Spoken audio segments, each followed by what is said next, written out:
حمدا يوافي نعمه ويكافئ مزيده يا ربنا لك الحمد كما ينبغي لجلال وجهك وعظيم سلطانك اللهم صل على سيدنا محمد وعلى آل سيدنا محمد صلاة نسألك بها صحة بالتقوى وطول عمر بحسن العمل ورزقا واسعا مباركا فيه ولا تعذبنا عليه. Amin amin ya rabbal alamin. Tuan-tuan muslimin muslimat yang dirahmati oleh Allah Subhanahu wa taala. Mudah-mudahan malam ini kita akan meneruskan lagi siri kuliah tafsir kita masih dalam surah Al-Baqarah ayat yang ke-99. Tuan-tuan muslimin muslimat, jadi pada minggu lepas dan pada kuliah-kuliah yang lalu, seperti mana yang kita maklum, dalam surah Al-Baqarah saja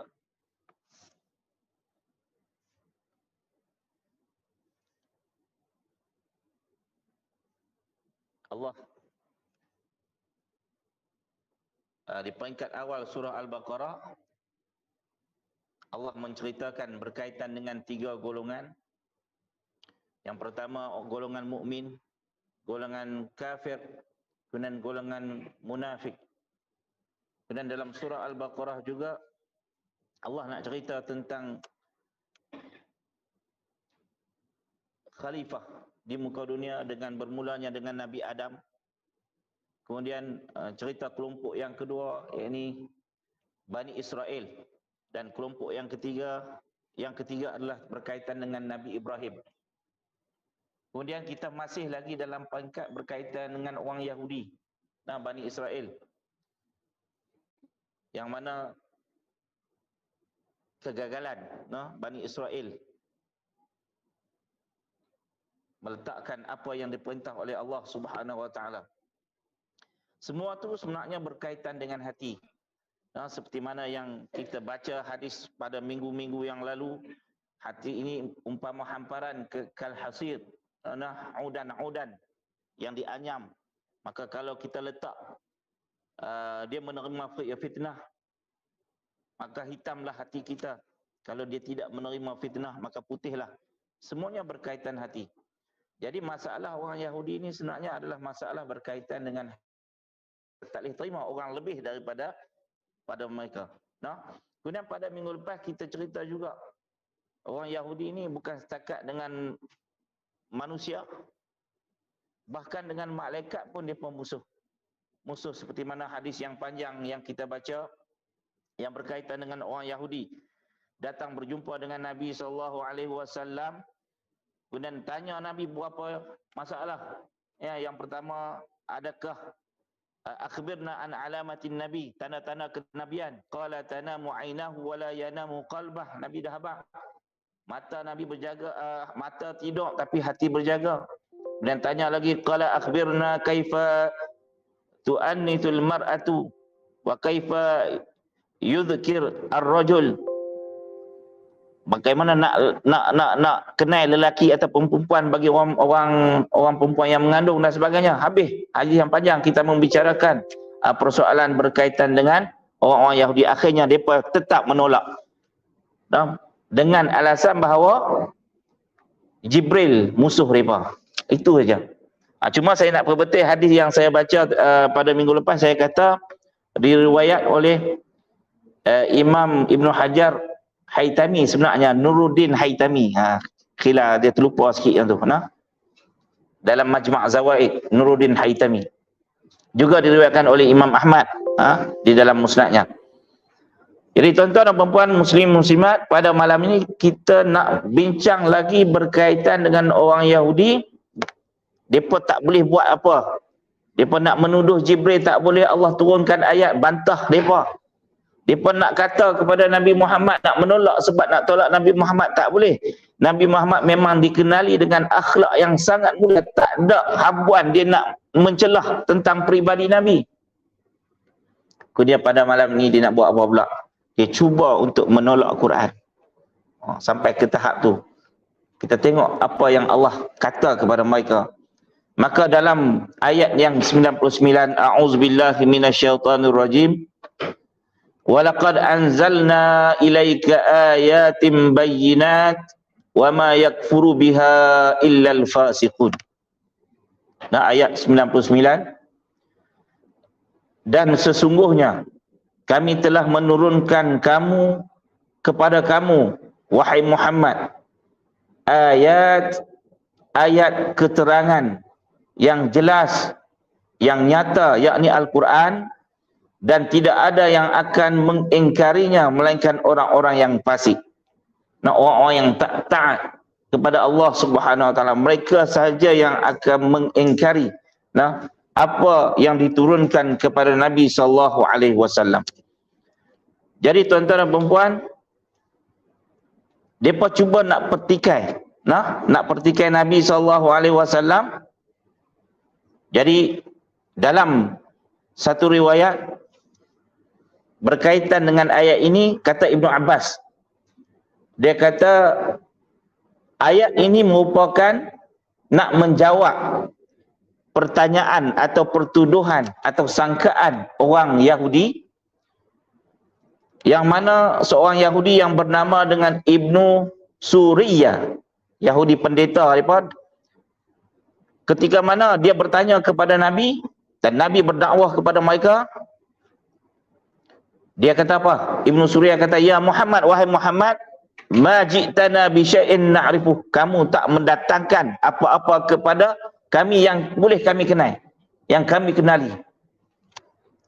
Wa ma unzila 'alaika min ayatin bayyinah fanattabi'uka biha, tak turun pun kepada kamu ayat-ayat yang nyata, dengan ayat-ayat yang nyata itu menyebabkan kami boleh mengikut kamu wahai Muhammad, juga kami mengikut apa yang diturunkan kepada kamu.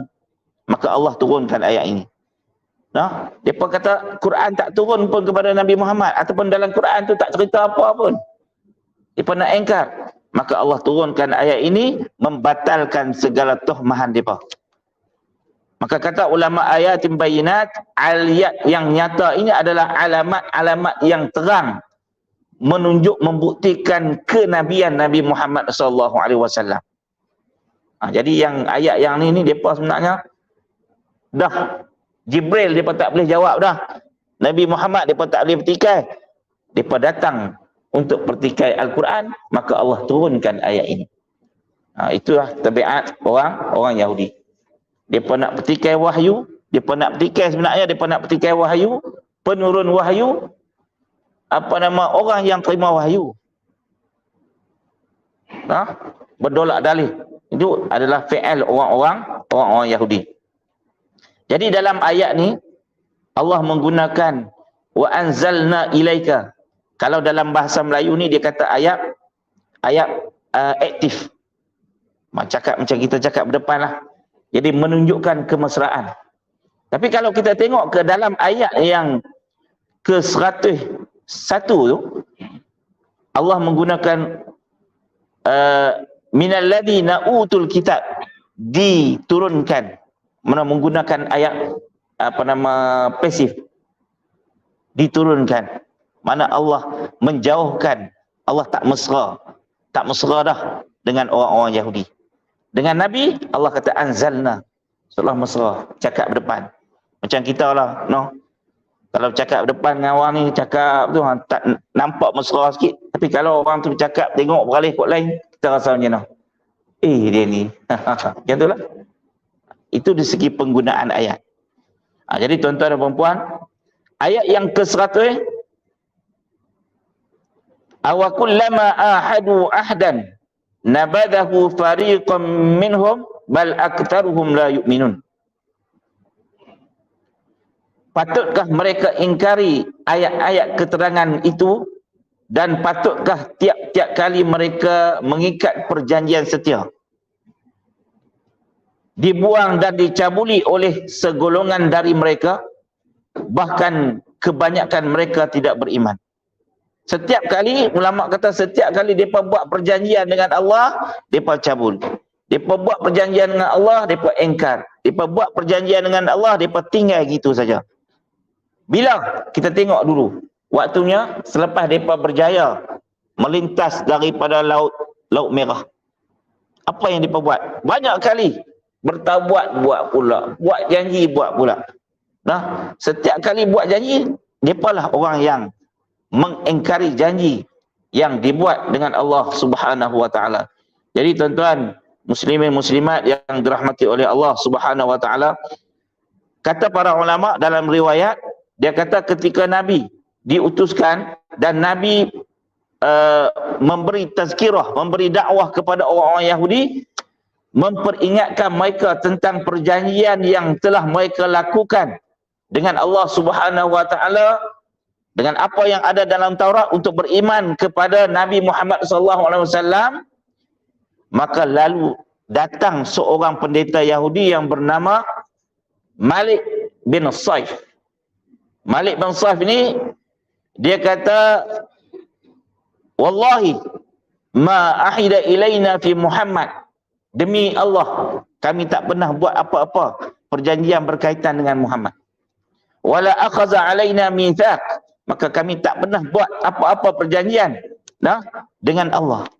Maka Allah turunkan ayat ini. Jadi awakullama ahadu ahdan nabadahu, bila buat perjanjian nabadahu. Ulama kata nabaza ni lempak. Fariqam minhum, sebahagian daripada mereka. Lempak. Jadi nabaza, Ibnu Jarir kata, Ibnu Jarir At-Tabari dia kata tarhu wa ilqah, lempak, buang, campak. Itu makna nabaza. Seolah-olah tak mau.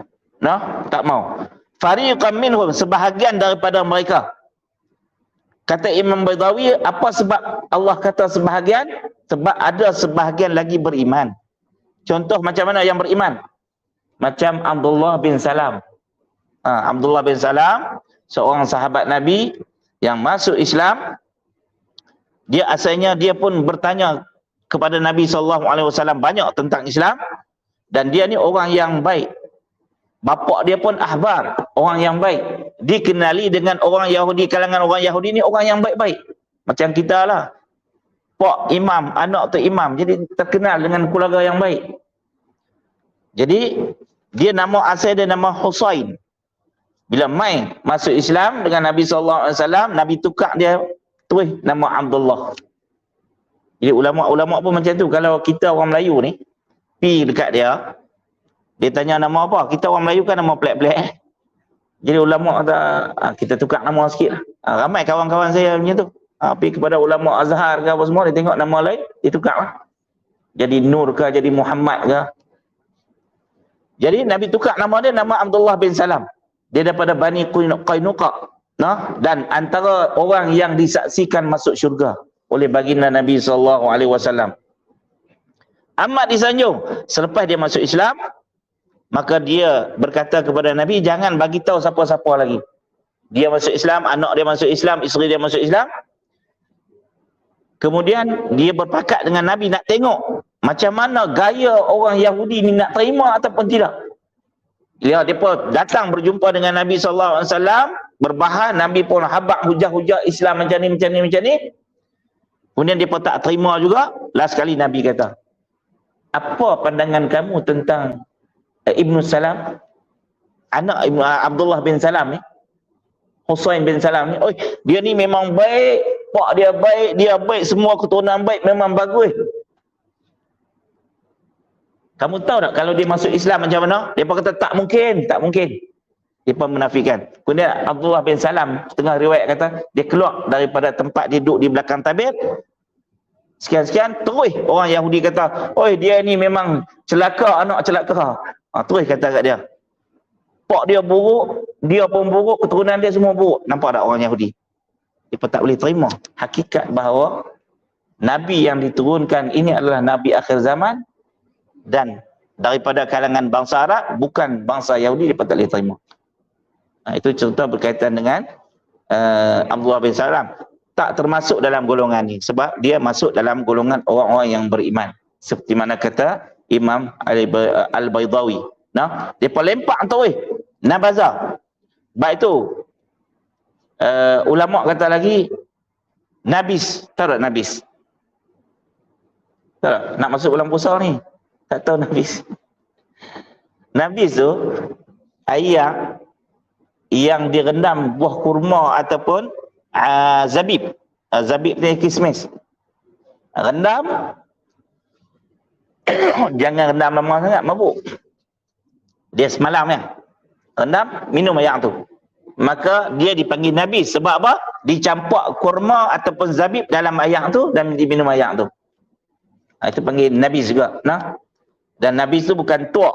Tengok, itu tuak bahasa Kelantan, dia panggil tuak. Dia ayak macam ni. Tuan-tuan ambil bubuh di waktu maghrib lah, makan waktu sok. Ataupun bubuh di waktu sok, makan di waktu buat masa buka puasa. Dia rasa manis-manis tu. Tak payahlah bergula apa semua. Itu untuk bulan puasa. InsyaAllah try. Nah? Baik dari segi kesihatan. Itu panggil nabis. An-nabaza juga. Asal perkataan nabaza, lempah. Jadi mereka ni lempah apa?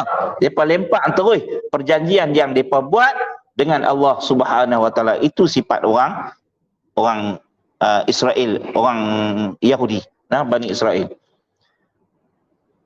Jadi Allah nak tekan bahawa dalam ayat yang 99 dengan 100 Allah nak tekan bahawa Allah memang waktu Al-Quran kepada Nabi Muhammad sebagai bukti mukjizat kepada Nabi Muhammad. Dan Allah nak cerita juga orang Yahudi ni banyak melakukan pelanggaran perjanjian. Itu dua ayat ini. Jadi tuan-tuan dan puan-puan, ayat yang ke-101. Walamma ja'ahum rasulun min 'indillahi musaddiqun lima ma'ahum nabada fariqam minal ladina utul kitab kitaballahi wara'a dhuhurihim ka'annahum la ya'lamun. Dan apabila datang kepada mereka seorang rasul daripada sisi Allah, yakni Nabi Muhammad sallallahu alaihi wasallam, walamma ja'ahum rasul, ini Nabi Muhammad lah, datang, Allah turunkan, Allah lantik sebagai rasul, musaddiqan lima ma'ahum, yang mengesahkan apa yang ada pada mereka. Yang ada pada mereka, ma'ahum ni maksudnya kata ulama adalah yang ada dalam Taurat. Yang ada dalam Taurat. Nabada fariqum minal ladina utul kitab, maka sebahagian daripada orang-orang yang telah diberi kitab itu melempar kitab Allah di belakang mereka. Kitab Allah wara'a zuhurihim. Jadi ahli kitab ini bila diturunkan Al-Quran, Allah turunkan Nabi membenarkan apa yang ada dalam Taurat, maka sebahagian daripada golongan yang ahli kitab ini dia melempar kitab Allah. Dia tak pakai. Tak pakai Taurat, tak pakai Quran. Kitab Allah wara'a dhuhurihim, tak di belakang. Ka'annahum la ya'lamun. Seolah-olah mereka tidak mengetahui kebenarannya. Depa tahu. Cuma bila Allah nyatakan kebenaran apa yang ada dalam Taurat itu sebenarnya dinyatakan oleh Quran. Quran menyatakan kebenaran apa yang ada dalam Taurat. Sama. Di segi mana? Di segi nak mentauhidkan Allah, sama. Cuma syariat saja ada berbeza. Mereka buat-buat tak tahu. Bukan mereka tak tahu bahawa Quran tu benar. Tapi mereka buat-buat tak tahu. Malah apa yang ada dalam Taurat sendiri pun mereka tidak beriman. Ini ayat yang ke-101. Jadi tuan-tuan dan puan-puan, muslimin muslimat yang dirahmati oleh Allah Subhanahu Wa Taala, maka ketiga ayat-ayat ini Allah nak cerita lagi tentang perangai orang-orang Yahudi. Tolak Quran, lempak perjanjian dengan Allah Subhanahu Wa Taala. Jadi jangan jadi macam perangai orang Yahudi. Macam tu juga kita. Bila baca Quran, jangan ambil separuh-paruh. Baca semua. Amal semua. Jangan menafikan sebahagian. Itu 3 ayat yang kita baca pada malam ini. Kemudian ayat yang ke-102. Dan ayat ni panjang. Selepas mereka tak beriman dengan Taurat, mereka lempak Taurat, mereka tak beramal dengan apa yang ada dalam Taurat, mereka beramal dengan apa? Dalam ayat yang 102 ni lah Allah nak cerita perangai buruk mereka. Apa dia? Wattaba'u ma tatlu syayatinu ala mulki Sulaiman. Wa ma kafara Sulaiman walakinna syayatina kafaru yu'allimuna an-nasa as-sihra wa ma unzila 'alal malakaini bi Babil Harut wa Marut wa ma yu'allimani min ahadin hatta yaqula innama nahnu fitnatun fala takfur fayata'allamuna minhuma ma yufarriquna bihi bainal mar'i wa zawjihi wa ma hum bidarrina bihi min ahadin illa biidznillah wa yata'allamuna ma yadurruhum wa la yanfa'uhum wa laqad 'alimu laman ishtarahu ma lahu fil akhirati min khalaq wa la bi'sa ma syarau bihi anfusahum law kanu ya'lamun. Ayat ni panjang. Pertama, nak cerita berkaitan dengan sihir. Ayat ni lah. Yang kedua, nak cerita berkaitan dengan Harut dan Marut. Selalu kita dengar Harut dan Marut. Banyak cerita. Tapi kebanyakannya berunsurkan dengan Israeliat. Nanti kita perinci macam mana. Jadi dah mereka lempak dah. Kitab Taurat tak mau beramal. Mereka ambil apa? Mereka membelakankan kitab Allah. Wattaba'u ma tatlu syayatinu ala mulki Sulaiman. Dan mengikut ajaran-ajaran sihir yang dibacakan oleh puak-puak syaitan dalam masa pemerintahan Nabi Sulaiman. Padahal, wa ma kafara Sulaiman, padahal Nabi Sulaiman tidak mengamalkan sihir yang menyebabkan kekufuran itu. Walakinna syayatina kafaru, akan tetapi puak-puak syaitan itulah yang kafir dengan amalan-amalan sihir.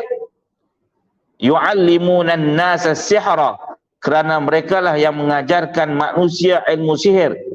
Wa ma unzila 'alal malakaini bi Babil Harut wa Marut, dan apa yang diturunkan kepada dua malaikat Harut dan Marut di negeri Babil, Babylon.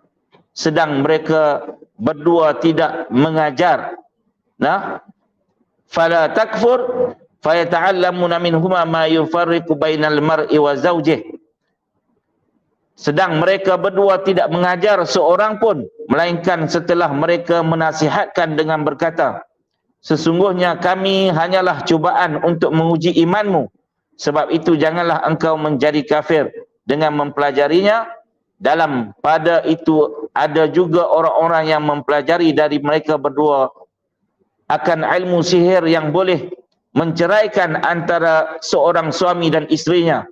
Padahal mereka tidak akan dapat sama sekali memberi mudarat atau membahayakan dengan sihir itu kepada seorang pun, melainkan dengan izin Allah. Dan sebenarnya mereka mempelajari perkara yang hanya membahayakan mereka dan tidak memberi manfaat kepada mereka. Dan demi sesungguhnya mereka kaum Yahudi itu telah pun mengetahui bahawa sesiapa yang memilih ilmu sihir itu tidaklah lagi mendapat bahagian yang baik di akhirat. Demi sesungguhnya amatlah buruk apa yang mereka pilih untuk diri mereka kalaulah mereka mengetahui. Ayat ni panjang. Nak cerita macam mana? Tuan-tuan muslimin muslimat, Imam Qurtubi kata, satu riwayat daripada Muhammad bin Ishaq, dia kata ketika Nabi SAW sebut Nabi Sulaiman adalah daripada kalangan Rasul, diutuskan oleh Allah Subhanahu wa taala. Terus pendeta Yahudi kata, yaz'umu Muhammad anna ibn Daud kana nabiyan. Muhammad telah mendakwa bahawa Ibnu Daud, mana Ibnu Daud, Nabi Sulaiman bin Daud lah, adalah nabi. Wallahi ma kana illa sahiran. Demi Allah, kata pendeta Yahudi, Sulaiman itu tidak lain melainkan ahli sihir. Tu depa dakwaan depa tu, Nabi Sulaiman ni penyihir. Bagi depa. Maka Allah turunkan ayat ni menjawab balik bahawa Nabi Sulaiman bukanlah ahli sihir. Mana ayat dia? Wa ma kafara Sulaiman. Sesungguhnya Sulaiman tak kufur, tak mengamalkan sihir yang boleh membawa kepada kekufuran. Walakinna syayatin, tapi syaitan kafaru, kufur. Bukan setakat kufur saja, yu'allimuna an-nasa as-sihra, ajak kepada orang pada waktu itu tentang sihir. Tu Allah nak jawab balik berkaitan tuduhan orang-orang Yahudi. Bukan setakat mereka bunuh, tuduh pula para nabi ini adalah ahli sihir. Dan kata ulama, sihir ni ada bila? Bila ada sihir? Sihir ni ada sejak, sebahagian ulama kata sejak turunnya Nabi Adam tu dah ada sihir. Dan setengah kata tu sejak zaman sebelum Nabi Sulaiman lagi. Nah, zaman Nabi Musa, zaman Nabi Saleh, semuanya dah ada orang yang main, Yahudi yang belajar tentang sihir. Dalam ni Allah nak kata bahawa yang mengajar sihir itu adalah syaitan-syaitan. Dan orang yang belajar sihir ni adalah orang yang berkawan dengan syaitan. Maka dalam kisah ni, kisah yang panjang ni, sebab apa mereka tuduh Nabi Sulaiman ni mengamalkan sihir? Banyak cerita yang berkaitan dengan Nabi Sulaiman. Ada ulama meriwayatkan bahawa dia kata zaman dulu sangat banyak berlakunya sihir di zaman Nabi Sulaiman. Jadi Nabi Sulaiman tangkap, kumpulkan segala buku-buku, kitab-kitab tentang sihir ni, dia kumpulkan. Mana yang penyihir dia suruh bertaubat, tak mau bertaubat, dia bunuh. Maka hukum orang yang menyihir ni bunuh. Sebab dia amat membahayakan. Bahaya akidah, bahaya kepada orang lain. Kemudian dia bakar kitab-kitab tu dan sebahagiannya dia simpan di bawah singgah sana dia. Selepas Nabi Sulaiman meninggal, maka syaitan-syaitan menghasut orang-orang Yahudi, pendeta pergi cari bawah singgah sana tu, ambil balik kitab tu dan baca kepada orang. Itu salah satu cerita. Yang keduanya, dia dikatakan bahawa syaitan ini dia boleh lagi naik ke langit, mendengar apa yang dibualkan oleh malaikat. Jadi apa rahsia yang dia dapat daripada langit, dia turun, dia bagi tahu kepada pendeta-pendeta Yahudi, suruh bukukan apa yang dia nak bagi tahu berkaitan dengan apa yang dia dengar. Apa yang dia bagi tahu tu, kita kata macam 2 baris benda betul, 70 baris lagi benda yang tak betul. Itu kerja syaitan. Jadi tukarlah. Berkaitan dengan sihir dan sebagainya. Yang ketiga, ada riwayat menyatakan bahawa Nabi Ibrahim ada seorang tukang tulis dia. Nama dia Asif. Dan dengan Sad, Asif. Jadi Asif ni tukang tulis Nabi Ibrahim. Dia jadi juru tulis, dalam masa yang sama dia jadi menteri, dalam masa yang sama dia jadi pengawal kepada Nabi Sulaiman, dan dalam masa yang sama dia merupakan juru cakap kepada Nabi Sulaiman. Dan Asif bin Barkhiyah nama dia. Nama-nama lain ada ulama kata nama dia Ustum. Ustum nah. Ada yang kata nama Yalikha.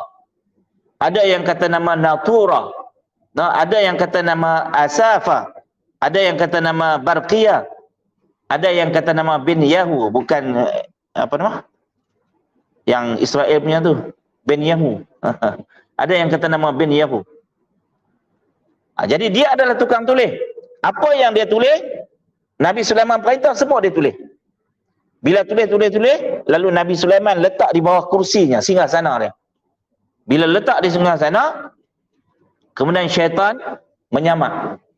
Bila menyamak, ambil buku tu, setiap daripada 2 baris apa yang ditulis oleh dengan Asif ni, ditambah dengan pembohongan daripada syaitan, ditambah. Setengah kata 70 perkataan, setengah kata 200 ditambah. Benda-benda yang pelik. Bila mana Nabi Sulaiman meninggal dunia, maka syaitan ambil buku ni dan mengajak kepada orang dan kata inilah yang dibaca oleh Sulaiman. Sebenarnya Sulaiman dia menguasai semua alam ini, makhluk tunduk kepada dia akibat daripada dia mengamalkan sihir. Dia menuduh Nabi Sulaiman. Akhir daripada itulah maka berkembang orang Yahudi ambil pandangan tersebut, mereka percaya, lalu menyatakan bahawa Nabi Sulaiman adalah seorang penyihir. Daripada situ. Tuan-tuan muslimin muslimat yang dirahmati oleh Allah Subhanahu wa taala. Asif ni, tuan-tuan, ada tak dicerita dalam Quran? Tak sebut nama dalam Quran. Tetapi sebahagian ulama ada menyatakan bahawa di dalam surah An-Naml, surah semut, ayat 39-40, bila ketika mana Allah berfirman qala ifrit, qala ifritun minal jinni ana atika bihi qabla an taquma min maqamika wa inni alaihi laqawiyyun amin. Ketika mana Nabi Sulaiman perintah tanya kepada orang-orang rakyat dia, siapa yang boleh angkat istana Puteri Balqis dengan cepat, dengan segera. Ifrit kata apa? Ifrit kata saya. Dia kata aku boleh bawakan istana ini. Hang tak bangun lagi daripada singgahsana hang tu, aku boleh umai. Kemudian qala alladhi 'indahu 'ilmun minal kitab atika bihi qabla an yartadda ilaika tarfuk. Kemudian ada seorang yang alim berkaitan dengan kitab, dia kata aku boleh datangkan kepadamu sekelip mata. Hebat lagi daripada Ifrit. Kita duk dengar sebelum ni yang bawa jin. Tapi dalam Quran tu An-Naml ni adalah seorang yang mahir dalam kitab, alim dalam kitab, boleh membawa istana itu sekelip mata. Jadi dialah yang bawa. Jadi ulama kata, Ibnu Katsir kata, dia adalah Asih ni lah. Seorang yang alim, yang dianugerahkan oleh Allah dengan doa yang makbul. Kata ulama, kata Mujahid, apa yang dia baca? Ketika nak berdoa kepada Allah, nak angkat istana. Kata Mujahid, dia baca, Ya Zal Jalali wal Ikram. Sebab dia adalah orang yang mahir, yang tahu tentang nama Al-A'zam, nama Tuhan yang agung. Orang yang baca dalam doa nama Tuhan yang agung akan dimakbulkan oleh Allah, akan doanya. Dan Zuhri, kata Imam Zuhri, doa yang dibaca adalah Ya ilahana wa ilaha kulli syai'in ilahan wahidan la ilaha illa anta i'tini bi'arsyiha. Ya Allah, bawakan dia istananya, sekelip mata datang.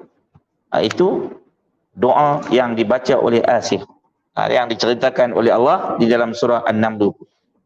Jadi tuan-tuan dan puan-puan, muslimin muslimat, maka apapun orang Yahudi ini, mereka memfitnah Nabi Sulaiman, kata Nabi Sulaiman ini seorang penyihir, maka Allah turunkan ayat ini menafikan bahawa wama kafara Sulaiman. Sulaiman tak kufur, tak mengamalkan sihir pun. Yang sihir, mengamalkan sihir adalah syaitan. Yang mengajar kepada orang-orang Yahudi. Itu dalam awal ayat ini nak cerita berkaitan dengan Nabi Sulaiman, nak menafikan. Jadi tuan-tuan dan puan-puan, muslimin muslimat yang dirahmati oleh Allah Subhanahu wa taala, bila syaitan yang mengajak kepada manusia, maka berlakulah kerosakan yang banyak akibat daripada perbuatan sihir. Sihir ni bahaya, sangat bahaya.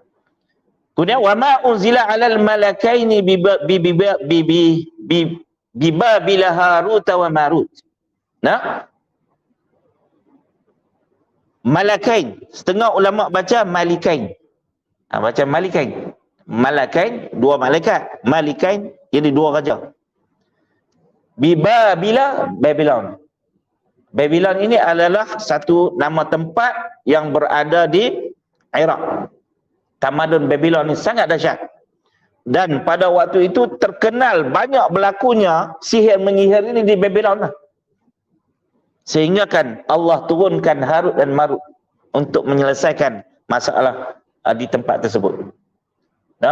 Jadi tuan-tuan dan puan-puan, muslimin muslimat yang dirahmati oleh Allah, setengah riwayat menyatakan bahawa Raja Babylon pada waktu itu dia berperang dengan raja-raja lain, kawasan-kawasan lain, kemudian dia tawan orang-orang di kawasan lain, antaranya ada orang-orang Yahudi. Bila orang-orang Yahudi yang ditawan dibawa ke sana, maka orang-orang Yahudi inilah yang memainkan peranan melakukan sihir di Babylon sehingga terkepung macam-macam lah penyakit dan sebagainya yang berada di Babylon. Jadi nak menyelesaikan masalah di situ, Allah turunkan Harut dan Marut. Jadi tuan-tuan muslimin muslimat yang dirahmati oleh Allah, Harut dan Marut pula, siapa dia? Jadi ulama khilaf juga. Siapa Harut dan Marut? Ada dua. Satu, kata Harut dan Marut ni adalah daripada kalangan manusia. Manusia juga, manusia biasa. Nah, manusia biasa. Terutama dalam tafsir Al-Maraghi, dalam tafsir ini, dia kata manusia biasa. Kemudian ada ulama menafsirkan bahawa Harut dan Marut ini memang daripada kalangan malaikat. Nah, kalangan malaikat yang Allah turunkan bukan mengajar sihir, tetapi mengajar bagaimana nak menyelesaikan masalah sihir, nak mengenal yang mana sihir, yang mana mukjizat. Nak merungkaikan macam mana nak selesai masalah sihir yang berlaku. Sebab itu Allah turunkan Harut dan Marut ni untuk menyelesaikan. Sebab waktu itu manusia dah tak kenal dah yang mana sihir, yang mana mukjizat. Yang mana mukjizat Nabi Sulaiman, yang mana sihir syaitan, tak kenal. Jadi dua orang Harut dan Marut ni turun mengajar manusia tentang bagaimana nak menyelesaikan masalah, nak mengenal mukjizat kepada Nabi sallallahu alaihi wasallam. Jadi turunlah di Babylon ni Harut dan Marut. Takat tu. Jadi para ulama kebanyakan menyatakan bahawa kita pegang apa yang ada dalam Quran. Yang lain daripada itu adalah daripada Israiliyat. Antara kitab yang bagus yang cerita berkaitan dengan Israiliyat dalam tafsir ni, satu kitab Israiliyat wal Mawdu'at, Israiliyat dan hadis-hadis palsu fi kutubit tafsir, dalam kitab-kitab tafsir. Antaranya adalah berkaitan dengan cerita Harut dan Marut. Mereka kata Harut dan Marut ini adalah malaikat. Ni cerita Israiliyat lah, yang diturunkan daripada langit nak tengok keadaan manusia. Bila turun jumpa dengan perempuan yang segak. Dua-dua ni nak kepada perempuan tersebut tengok. Sedangkan malaikat adalah maksum. Tapi dia kata diturunkan berserta dengan nafsu. Bila dua-dua nak, perempuan ni jual mahal. Jual mahal. Nama perempuan ni, nama mereka kata nama Zuhal. Jadi Allah ikabkan perempuan ni jadilah bintang Zuhal. Itu cerita Israiliyat. Jadi perempuan ni dia kata kalau hampa nak kat aku, dia umai berhala, suruh sembah berhala. Malaikat tak mau. Umai suruh bunuh budak, tak mau. Last sekali buat mai arak. Bila mai arak, malaikat minum, mabuk. Bila mabuk, pening, dia bunuh budak, dia sembah berhala, semua. Itu yang dikatakan Israiliyat tu, yang berkaitan dengan Harut dan Marut. Tapi ulama kata kita pegang dia adalah malaikat yang diturunkan untuk menyelesaikan masalah sihir yang berlaku di Babylon. Itu saja. Yang lain daripada itu tak menjamin kesahihan riwayatnya. Jadi tuan-tuan dan puan-puan, muslimin muslimat yang dirahmati oleh Allah Subhanahu wa taala, jadi Harut dan Marut turun ini sebelum dia mengajar berkaitan dengan sihir kepada orang masyarakat di situ, dia hamak dulu. Dia kata kami ini adalah fitnah, menguji keimanan. Sebab sihir ni benda yang berat. Maka benda ni sebenarnya tidak mendatangkan manfaat dan boleh mendatangkan mudarat bagi orang yang belajar. Jadi malaikat Harut dan Marut ni nasihat dulu. Yang orang yang nak belajar dia nasihat, ini adalah benda ujian keimanan. Jangan mengubah, jangan lari daripada iman. Jangan kalih pula. Tapi bila dia mengajak mereka ni, mengajak, akhirnya kata ulama, ada sebahagian daripada orang yang mengaji dengan mereka ini beramal dengan sihir tersebut, sehingga boleh memisahkan di antara suami dengan isteri sampai ke tahap tu. Jadi mereka menyalahgunakan ilmu yang mereka pelajari daripada Harut dan Marut. Tuan-tuan, muslimin muslimat yang dirahmati oleh Allah Subhanahu wa taala, itu adalah bahaya daripada perbuatan sihir ini, benda yang berat. Jangan sekali-kali kita belajarlah. Kata ulama Imam Nawawi, Ibnu Qudamah, belajar, mengajar, beramal, semuanya merosakkan akidah. Tak boleh. Cukup bahaya. Jadi tuan-tuan dan puan-puan, jadi hukum orang yang belajar ilmu sihir ni adalah hukum dia adalah haram dan boleh membawa kepada kekufuran. Antaranya hadis Nabi SAW, ijtanibu sab'a mubiqat. Qalu ya Rasulullah wa ma hunna. Nabi kata jauhi daripada 7 benda yang membinasakan. Sahabat bertanya kepada Rasulullah, wa ma hunna, apa dia 7 tu? Maka Rasulullah menjawab, asyirku billah, yang pertama syirik dengan Tuhan, membinasakan. Wasihru, yang kedua sihir. Sebab apa ulama kata letak sihir dulu selepas syirik? Nak kata syirik ni teruk lagi daripada sihir. Sihir ni duduk nombor 2 bahaya dia. Wa qatlun nafsi allati haramallahu illa bilhaq. Membunuh jiwa yang diharamkan oleh Allah melainkan dengan hak. Apa maksud dia?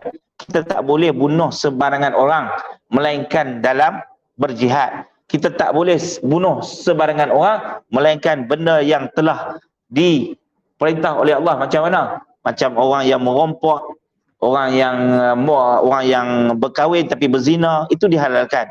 Itu maksud dia. Wa aklu riba, orang yang makan riba. Wa aklu malil yatim, orang yang makan harta anak yatim. Wa tawalli yauma zahfi, lari daripada perang. Wa qazful muhsanatil mu'minatil ghafilat, dia menuduh perempuan yang suci melakukan zina. Ini 7 perkara yang membinasakan, kata Nabi SAW. Dalam hadis yang lain, Nabi kata man ata haidan, sesiapa yang mendatangi isterinya yang sedang haid, aw imra'atan fi duburiha, atau mendatangkan perempuan melalui jalan belakang, aw kahinan, atau mendatangkan bomoh, pawang dan sebagainya, faqad kafara bima unzila ala Muhammad sallallahu alaihi wasallam. Sesungguhnya telah kufur dengan apa yang diturunkan kepada Muhammad sallallahu alaihi wasallam. Jangan pi. Terutama bomoh-bomoh ni kena perhatilah. Bukan kita kata tak boleh pi. Boleh pi. Tapi kalau pi, dia kata ada ni orang nak punah. Itu jangan dengar. Itu jangan dengar. Tuan-tuan, bisikan-bisikan tu cukup bahaya untuk melagakan orang. Kemudian kalau ada bomoh siam ke apa-apa, sapi lah. Semua tu kita dah habaq ni, depa belajar daripada mana? Semua benda-benda tu daripada sihir lah. Kita pipi lega. Mungkin setan habaq sekian. Tasarrufilah. Itu cukup bahaya. Kemudian pi kat tok bomoh hak jenis duk menurun tak salah. Tobat banglah. Saya tuan-tuan, ada jugalah, kita bukan tak sihat selalu. Orang bawa pi ke satu tok bomoh, kok pula dia batewa, saya pun pi lah. Bila pi, dia bakar parang. Bakar parang berbilah-bilah, lepas tu buh dalam ayak. Jadi ayak ni besi panas kan. Ayak ni merecik apa semua. Ayak itulah yang dibuat mandi. Bila buat mandi, dia mandi kita lah. Lagi kita duk rasa panas, mana tak keluar lagi lah. Dia mandi saya. Apa kita pun duduk lah. Sampai pukul 1 dah dia mandi saya tu, lepas maghrib tu. Saya pun duduk tengok. Dia kata macam mana, rasa sejuk je. Lah pukul 1 saya pun mengantuk lah. Dia kata sejuk lah. Jadi bukan nak kata kita mengaji ke apa semua, nak kita tengok, kita tilik lah. Dan kalau pi duk mengubat tu sambil duk isap rokok, saya balik dengan ayak tu ya. Dia bagi 7 botol ayak, suruh balik mandi lah. Sampai tengah jalan di Sungai Dua tu, kan, tikam batu tu 7 botol itu pas lah. Bukan kita nak ni dak, tapi kita perhati. Tuan-tuan dan puan-puan, bahaya. Ada benda-benda yang macam tu. Sihir ni macam nak pukau orang, nak masuk rumah orang, ilmu kepala taik. Tahu ilmu kepala taik? Nak masuk rumah orang, telanjang, berak, ambil di ujung taik tu lombok. Lombok satu badan tu. Itu orang panggil ilmu kepala taik. Tuan-tuan, lepas tu jenis pengikat. Pengikat ni dia buat di ikan keli. Ikan keli, Bubuh beras mentah dalam ikan keli, jek mulut lepas kan. Jadi ikan keli tu tak makan, perut kembung. Jadi orang yang itu benar-benar tu adalah dikatakan sebagai sihir. Jadi tuan-tuan dan puan hati-hati dengan berkaitan dengan perkara sihir. Dan saya bukan menega. Cuma saya nak abang suruh balik baca buku yang terbaik yang berkaitan dengan sihir adalah Rawatan Penyakit Akibat Sihir Dr. Harundin. Ni siapa ada yang ni baca. Lengkap buku ni. Saya ada, memang saya ada satu set. Saya duk baca jugalah. Yang nak mengajak ni pun saya cek pula daripada kitab-kitab dia ni. Itu bagus. Tuan-tuan dan puan muslimin muslimat yang dirahmati oleh Allah, maka ayat yang ni panjang, nanti kita akan sambung. Kita akan sambung selepas daripada bulan Ramadan kalau umur panjang berkaitan dengan sihir. Ada lagi benda-benda yang saya nak cerita yang tak lengkap lagi. Jadi tuan-tuan dan puan, yang termasuk sihir juga, terakhir ni, masuk sihir juga adalah benda boleh memutuskan hubungan di antara suami isteri. Orang buat sihir. Tak boleh. Tengok suami nak marah. Suami tengok isteri nak marah. Itu pun salah satu daripada perbuatan sihir. Dan antara nak merosakkan rumah tangga orang ni, Nabi ancam. Nabi ancam. Tak kiralah dengan sihir tak sihir, Nabi kata man afsada imra'atan ala zawjiha falaysa minna. Dan dalam hadis yang lain Nabi kata laisa minna man khabbaba imra'atan ala zawjiha. Bukan daripada kalangan kami orang yang afsada, merosakkan hubungan perempuan ke atas suami dia. Itu Nabi kata ancaman. Itu bahaya. Termasuk khabbaba ni tuan-tuan, jangan ambil tahu lah pasal Siti Sarah dengan Syamsul ke apa semua. Biar terus komen. Netizen komen di situ tu, kita takut termasuk dalam man khabbaba ni. Man afsada. Biar pergi ke depan lah, serah kepada mahkamah. Kita terus ambil tahu. Jadi tuan-tuan dan puan, akhir sekali, mudah-mudahan kita dapat melaksanakan ibadah Ramadan pada tahun ini dengan ibadah yang terbaik untuk kita, insya-Allah. Allahumma anfa'na bima 'allamtana wa 'allimna ma yanfa'una wa zidna ilma. Dan saya mohon maaf lah sepanjang kuliah ke ada yang tercacat celah, kadang-kadang kita tersasul maklumat yang salah. Biasalah benda tu kalau terutama bila buat live ni, kadang-kadang tersasul cakap. InsyaAllah panjang umur, kita jumpa lagi selepas daripada bulan Ramadan, insyaAllah. Assalamualaikum warahmatullahi wabarakatuh.